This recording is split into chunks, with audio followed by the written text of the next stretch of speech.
Capitalism's a religion that makes Satan a god. To countless fans, Immortal technique is a revolutionary rapper.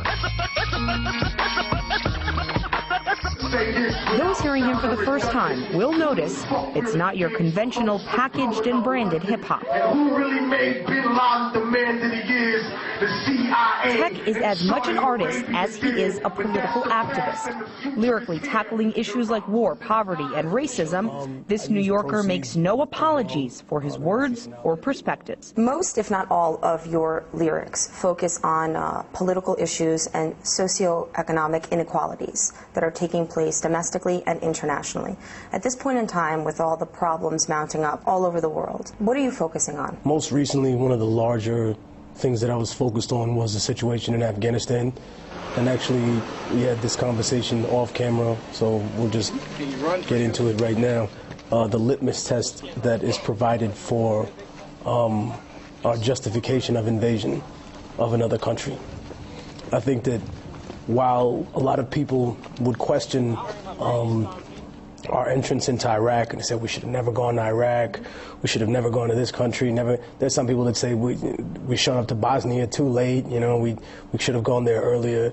And the question is, well, what is the litmus test? When should we invade? Some people say, oh, well, what about Rwanda? Shouldn't we have gone there? So at some point we have to confront the circumstances that are behind when the United States of America finally releases its military force to aid or to topple the regime. And I don't think that that's clearly defined.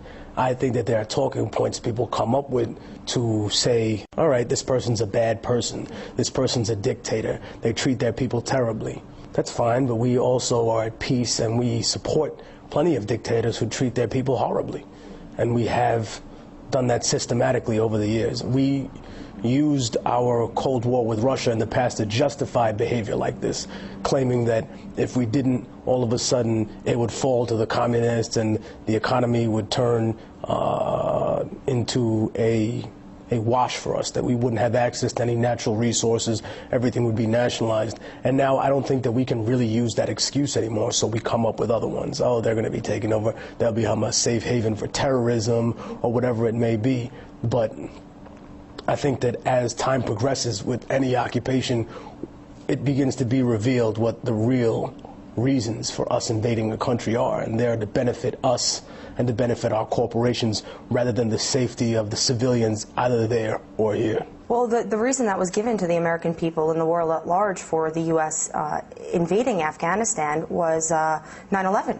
Was that following the September 11th attacks, the American administration said that Osama bin Laden was responsible for the attacks on America. I would believe and I would completely concur if we had actually finished the job there when we had had the chance, instead of pulling out and then coming up with 7 different reasons for invading Iraq.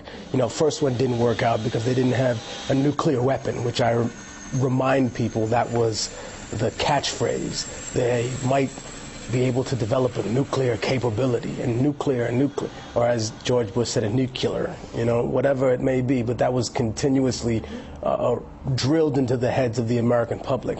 Then when nuclear was ruled out, chemical weapons. Oh, well, he might have chemical weapons. Well, if he has any left over from the ones that we helped him stockpile, then that would be a concern for the surrounding area. But then all of a sudden it became, okay, though there's no large, huge stockpiles of chemical, biological weapons, so now we're trying to help the people. Now this is a democratization effort. So I think that when we look back, we can find justifications for certain things, and I think that if we wanted to address the Taliban and how wicked they were to their people, why weren't we doing that in 2001 when we were giving them millions and millions of dollars to supposedly destroy their poppy crops, or inviting them here as foreign diplomats without the full criticism of the administration at the time? I read that you said that 9/11 was a crime with a motive.